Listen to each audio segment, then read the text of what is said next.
News కి స్వాగతం. ముందుగా ముఖ్యాంశాలు. తిరుపతిలో ఓవర్లోడ్ ఆటోలను నియంత్రించండి, ప్రమాదాలను నివారించండి. ఆర్టీఓ అధికారులు మోటార్ వెహికల్ యాక్ట్ ను కఠినంగా అమలు చేయాలి. బీజేపీ నేత నవీన్ కుమార్ రెడ్డి విజ్ఞప్తి. ఏఐ టెక్నాలజీతో శ్రీవారి దర్శనాలు సాధ్యం కాదు. టీటీడీ చైర్మన్ బిఆర్ నాయుడుకు బిల్డప్ ఎక్కువ, పని తక్కువ.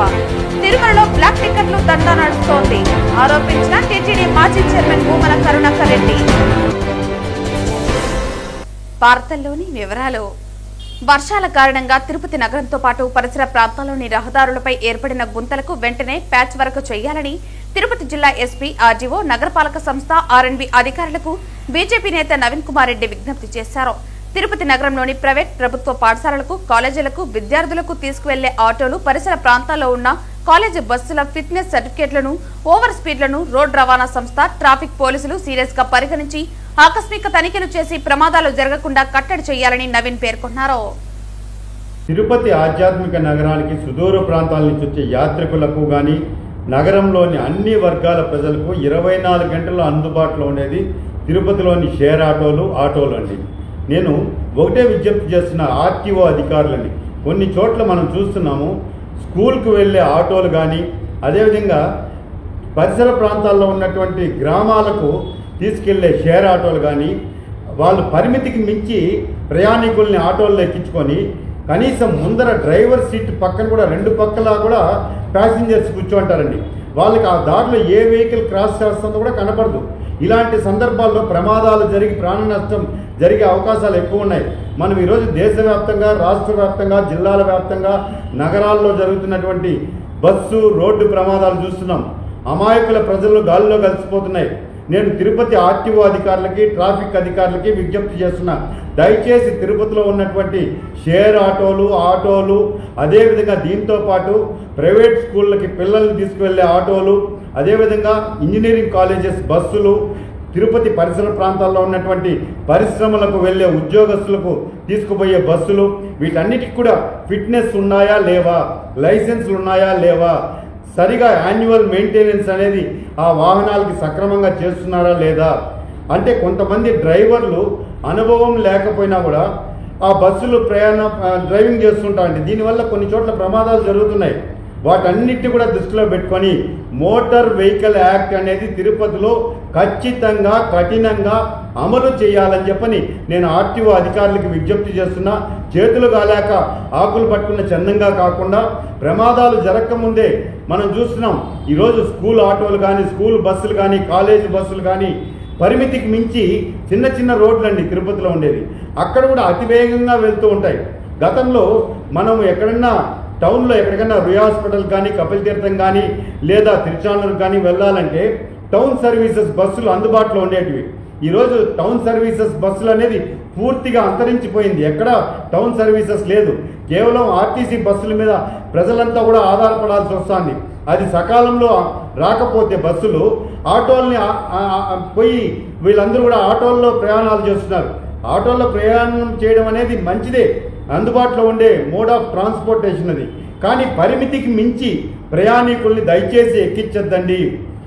ఏదైతే మోటార్ వెహికల్ యాక్ట్ ప్రకారం ఎంతమందిని అయితే ఆటోల్లో ఎక్కించాలో అంతమందిని మాత్రమే ఎక్కించండి. బస్సులు కూడా, కాలేజ్ బస్సులు కూడా ఈరోజు సమయానికి కాలేజీలు చేరాలని, పరిశ్రమలకి పోయి బస్సుల్లో ఉద్యోగస్తులు పనిలో చేరాలని చెప్పని హడావిడిగా పోతూ ఉంటాయండి బస్సులన్నీ, ఇంజనీరింగ్ కాలేజెస్ బస్సులు. వీటన్నిటి మీద కూడా నేను ఆర్టీఓ అధికారులకి, ట్రాఫిక్ అధికారులకి విజ్ఞప్తి చేస్తున్నా, మీరు ప్రతి నెల సర్ప్రైజ్ విజిట్లు అనేది పెట్టండి. ఆకస్మిక తనిఖీలు కానీ చేసినట్లయితే ఏదైనా లోటుబాట్లు ఉంటే ఖచ్చితంగా అది బయటకు వస్తాయి. దాన్ని ఆ యాజమాన్యం ఎవరైతే ఉంటారో వాళ్ళు దాన్ని సరి చేసుకునే అవకాశం కూడా ఉంటుందండి. ఎప్పుడో ఎక్కడో ప్రమాదాలు జరిగినప్పుడు హడావిడిగా మీటింగులు పెట్టడము, 2 రోజులు చెకప్లు చేయడము, చెక్ చేయడము, వదిలేయడం కాదండి.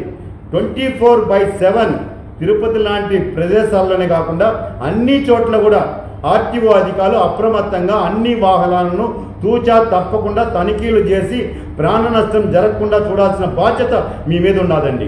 ఏఐ టెక్నాలజీతో శ్రీవారి దర్శనాలు సాధ్యం కాదని మాజీ టీటీడీ చైర్మన్ భూమన కరుణాకర్ రెడ్డి అన్నారు. టీటీడీ చైర్మన్ బిఆర్ నాయుడుకు బిల్డప్ ఎక్కువ, పని తక్కువ అని ఎద్దేవా చేశారు. టీటీడీ చైర్మన్ గా బిఆర్ నాయుడు దారుణంగా విఫలమయ్యారని, తిరుమలలో బ్లాక్ టికెట్ల దందా నడుస్తోందని భూమన కరుణాకర్ రెడ్డి ఆరోపించారు. మీరు చేసినటువంటి పని ఏంటి? మీ హయాంలో బ్లాక్ టికెట్లలో విపరీతంగా దళారులు దొరుకుతున్నారు అన్నటువంటి విషయం కూడా నిజమే కదా. అక్కడున్నటువంటి ఒక విజిలెన్స్ ఆఫీసర్ పెత్తనం అంతా ఇంత సాగటం లేదు అన్నది మొత్తం తిరుమల తిరుపతి దేవస్థానం అంతా కూడా చర్చనీయాంశంగా లేదా? కొండ మీద మార్షల్ లాగా మనీష్ లా అనే వ్యక్తి లా కొనసాగటం లేదా? వాళ్ళెవరు? అక్కడ ఉన్నటువంటి వాళ్ళు మీ కార్యాలయంలోనే సెటిల్మెంట్లు చేస్తున్నారు. మీ కార్యాలయంలోనే ఎవరికి ఏం చేయాలా, వైసీపీ వాళ్లను ఎలా బెదిరించాలా అన్నటువంటివి జరగటం లేదా? మీ పేరు చెప్పుకొని వాళ్ళు చేస్తున్నటువంటి దందాలు ఎన్నున్నాయి? ఒకటి కాదు, రెండు కాదు. మీ పాలనంతా ఈ ఏడాది కాలం అత్యంత అసమర్థుని యొక్క ఆలోచనల సమాహారం తప్ప మరొక్కటి కాదు. నిరంతరము వీళ్ళు కరుణాకర్ రెడ్డి మనిషి, వీళ్ళు వైసీపీ మనిషి, టీటీడీలో పనిచేసేవాళ్ళు 20-30 ఏళ్లుగా పనిచేసే వాళ్ళందరి మీద నిఘా వ్యవస్థతో వాళ్ళ మీద పెట్టి వాళ్ళని బెదిరించి ఆ వీసీని సదాశివమూర్తిని బండబూతులు తిట్టిన మాట నిజం కాదా? మీరు కొండ మీదనే పిలిచి భయపడి చచ్చిపోయినాడు ఆయన. వేద పారాయణ ఇంటర్వ్యూలు ఆపేసింది మీరు కాదా? బ్రాహ్మణులకందరికీ కోపం తెప్పించింది మీరు కాదా? ఏంటి ఏ పని మీరు సరిగ్గా చేసినటువంటిది? మిమ్మల్ని బ్రాహ్మణ ద్వేషిగా అందరూ కూడా భావిస్తున్నారు. మీకేమో బిల్డప్ చాలా ఎక్కువ, విషయం చూస్తే 0, మాటలు మాత్రం మామూలుగా ఉండవాళ్ళు అంతూ చూస్తానంటారు. ఏమన్నా అంటే కనీసం మీరు చేసినటువంటి తప్పులు సరిదిద్దుకోవడానికి మీ తప్పులు కూడా చూపకపోతే ఎట్లా? నేను ఎత్తి చూపకపోతే ఎట్లా? చూపుతూనే ఉంటా. చూపటం నా బాధ్యత, సరిదిద్దుకోవటం మీ బాధ్యత. సరిదిద్దుకోకుండా ఎంతసేపు నా మీద పడిపోయి వైసీపీ వాళ్ళంతా ఇలాంటి వాళ్లే, వైసీపీ వాళ్ల కథ తేల్చేస్తామంటే ఎలా కుదురుద్ది?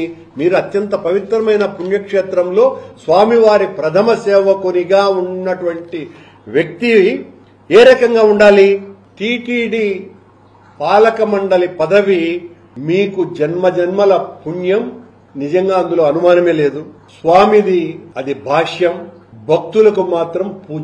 ఏ చిన్న పని కూడా మంచి కూడా మీ ద్వారా భక్తులకు వనగూరింది ఏమీ లేదు. మీ చేతిలో మీడియా ఉంది కనుక వాళ్ళు మీ ఇష్టం వచ్చినట్టుగా ఏం చెప్పినా ప్రసారాలు చేస్తారు గనక ఆ చాణక్య నీతి, చాణక్య లౌక్యం మీ దగ్గర ఉంది కనుక మీరు చెప్పేటివన్నీ జనం నమ్ముతారు అనుకుంటే మాత్రం అది చాలా భ్రమ. ఇదిగో మీ ఛానల్లో పనిచేసేటువంటి మూర్తి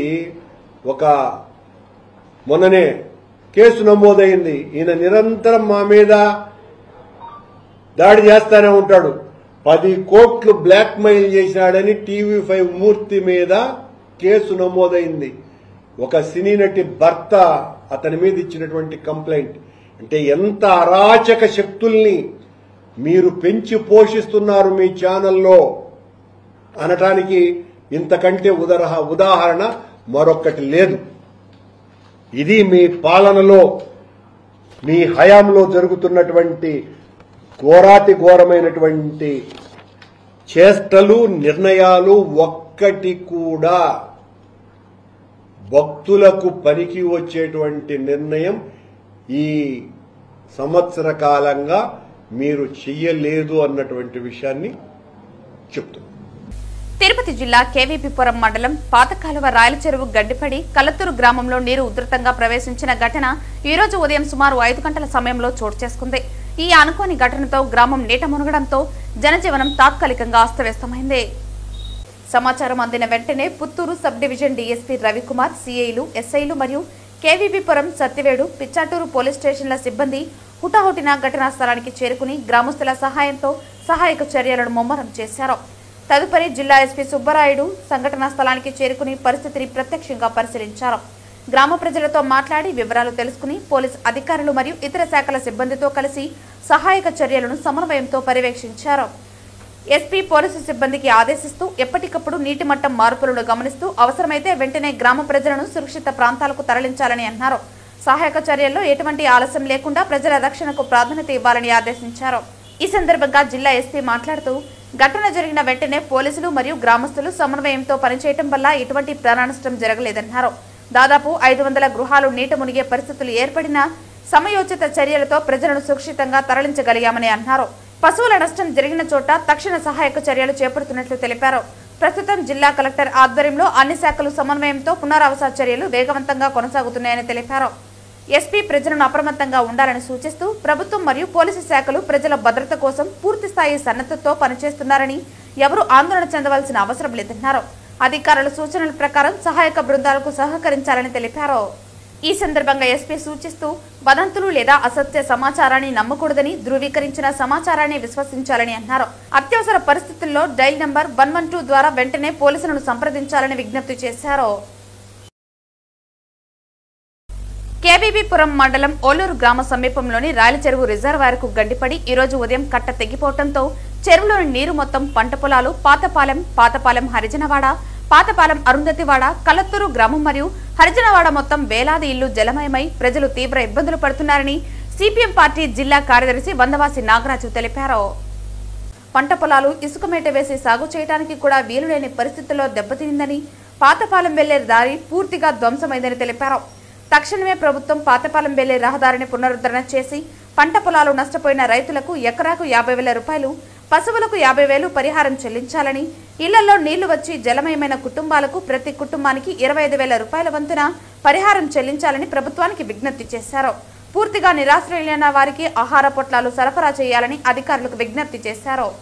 జిల్లా కలెక్టర్ ఉన్నతాధికారులు దెబ్బతిన్న ప్రాంతాలను, బాధితులను పరామర్శించి వారికి ధైర్యాన్ని చెప్పి నష్టపరిహారాన్ని అంచనా వేసి రాష్ట్ర ప్రభుత్వం దృష్టికి తీసుకువెళ్లి వారికి న్యాయం జరిగేటట్లు చూడాలని సిపిఎం డిమాండ్ చేస్తోందని అన్నారు. ఈ ఘటనకు కారకులైన ఇరిగేషన్ అధికారులపై, సంబంధిత ఇతర శాఖల అధికారులపై తగిన చర్యలు తీసుకోవాలని కోరుతున్నామన్నారు. కేవీపురం మండలం ఓళ్ళూరు సమీపంలోని రాయలచెరువు రిజర్వాయరు చెరువు కట్ట తెగిపోయి ఆ క్రింద గ్రామాలైన ఓళ్ళూరు దళితవాడ, పాతపాడు దళితవాడ, అరుంధతివాడ పూర్తిగా దెబ్బతినిపోయినాయి. అక్కడ ఇళ్లలేక పూర్తిగా నీళ్లు వచ్చేసి బురదమయమైపోయి ఏ వస్తువు పనికిరాని పరిస్థితిలో అయిపోయింది. అనేక వస్తువులు ఆ ఎల్లవలో కొట్టుకుపోయినాయి. పశువులు, వందలాది పశువులు ప్రాణాలను కోల్పోయాయి. మొత్తం వ్యవసాయ పరికరాలు, ట్రాక్టర్లు మొత్తం కూడా కొట్టుకుపోయిన పరిస్థితి మనకు కనిపిస్తూ ఉంది. ఈ యొక్క చెరువు నిర్వహణలో ఇరిగేషన్ అధికారులు చాలా నిర్లక్ష్యం వహించారని స్పష్టంగా తెలుస్తూ ఉంది. ఎవరు దీని కారకులు, దీని నిర్వహణ లోపాలు కారకులపై చర్యలు తీసుకోవాలి. ఈ నష్టపరిహారాన్ని పూర్తిగా ప్రభుత్వం చెల్లించాల్సిన అవసరం ఉంది. జిల్లా కలెక్టర్ గారు, ఉన్నతాధికారులు ఆ ప్రాంతాన్ని పరిశీలించి ఈరోజే నష్టపరిహారాన్ని అంచనా వేసి వెంటనే పంపించాల్సిన అవసరం ఉంది. దళితుల ఇళ్లలోకి పూర్తిగా నీళ్లు మునిగిపోయిన పరిస్థితి, ఏ ఒక్క ఇల్లు ఇప్పుడు పనికిరాని పరిస్థితి, ఇల్లు పూర్తిగా నిర్మించుకోవాల్సిన స్థితికి వెళ్ళిపోయిన హృదయ విదారకమైన పరిస్థితి మనకు కనిపిస్తూ ఉంది. ఇటువంటి పరిస్థితుల్లో ఇటువంటి విపత్తులు జరిగిన సందర్భంగా జరిగిపోయినప్పుడు వెళ్ళి ఇతర పోలీసు అధికారులు పరిశీలించడం జరగక ముందు తీసుకోవాల్సిన జాగ్రత్తలు తీసుకోవడంలో పూర్తిగా వైఫల్యమైనారని చెప్పి సిపిఎం భావిస్తూ ఉంది. వెంటనే అక్కడ బాధితులకి అన్ని రకాలుగా ఆదుకోవడానికి ప్రయత్నం చేయాలి. కొంతమంది ప్రజాప్రతినిధులు నష్టపరిహారం ప్రకటించినప్పటికీ అది ఏమాత్రం సరిపోదు. మొత్తం లక్షలాది కోట్లాది రూపాయల నష్టం జరిగింది. ఆ నష్టాన్నంతా పూరించాలని చెప్పి సిపిఎం పార్టీ భావిస్తూ ఉంది. సిపిఎం పార్టీ ఆ ప్రజలకి ధైర్యంగా ఉండాలని చెప్పేసి వాళ్ళందరికీ కూడా తెలియజేస్తూ ఉంది. ఈ ప్రభుత్వ యంత్రాంగం ఏమాత్రం అలసత్వం వహించినా ప్రజలకు అండగా సిపిఎం పార్టీ ఉంటుందని చెప్పేసి తెలియజేస్తా ఉంది. తిరుపతి జిల్లా కేవీబీపురం మండలం పాతపాలెం వద్ద గల రాయలచెరువు ప్రమాదవశాత్తు కట్ట తెగిపోవడంతో తిరుపతి జిల్లా డీసీసీ అధ్యక్షులు బాలగురవంబాబు ఆధ్వర్యంలో కలత్తూరు గ్రామం, కలత్తూరు హరిజనవాడను సందర్శించారు. తిరుపతి జిల్లా కేవీబీపురం మండలం పాతపాలెం వద్ద గల రాయలచెరువు ప్రమాదవశాత్తు కట్ట తెగిపోవడంతో తిరుపతి జిల్లా డీసీసీ అధ్యక్షులు బాలగురవంబాబు ఆధ్వర్యంలో కలత్తూరు గ్రామం, కలత్తూరు హరిజనవాడను సందర్శించిన వారిని పరామర్శించి సంబంధిత అధికారులకు చరవాణి ద్వారా వెనువెంటనే సహాయక చర్యలు చేపట్టి నష్టపోయిన కుటుంబాలను ఆర్థికంగా ఆదుకోవాలని వారు కోరారు. చనిపోయిన పశు సంపదను చూసి తీవ్ర దిగ్భ్రాంతిని వ్యక్తం చేశారు. ఈ కార్యక్రమంలో శ్రీకాళహస్తి నియోజకవర్గం కాంగ్రెస్ పార్టీ సమన్వయకర్త తలపా దామోదర్ రెడ్డి, జిల్లా కోశాధికారి వేలురెడ్డి, జిల్లా ఉపాధ్యక్షులు శబరి రాజన్ రెడ్డి, కేవీబీపురం మండల అధ్యక్షులు శివప్రసాద్, పిచ్చాటూరు మండల అధ్యక్షులు తిరుమల, శ్రీకాళహస్తి మండల అధ్యక్షులు సురేందర్ రెడ్డి, శ్రీకాళహస్తి పట్టణ యువజన అధ్యక్షులు యాంటనీ తదితరులు పాల్గొన్నారు. వార్తలు ముగించే ముందు ముఖ్యాంశాలు మరోసారి. తిరుపతిలో ఓవర్లోడ్ ఆటోలను నియంత్రించండి, ప్రమాదాలను నివారించండి. ఆర్టీఓ అధికారులు మోటార్ వెహికల్ యాక్ట్ ను కఠినంగా అమలు చేయాలి. బీజేపీ నేత నవీన్ కుమార్ రెడ్డి విజ్ఞప్తి. ఏఐ టెక్నాలజీతో శ్రీవారి దర్శనాలు సాధ్యం కాదు. టీటీడీ చైర్మన్ బీఆర్ నాయుడుకు బిల్డప్ ఎక్కువ, పని తక్కువ. తిరుమలలో బ్లాక్ టికెట్లు దందా నడుస్తోంది ఆరోపించిన టీటీడీ మాజీ చైర్మన్ భూమన కరుణాకర్ రెడ్డి. ఈ వార్తలు ఇంతటితో సమాప్తం. తిరిగి వార్తల్లో మళ్ళీ కలుద్దాం. అంతవరకు సెలవు. నమస్కారం.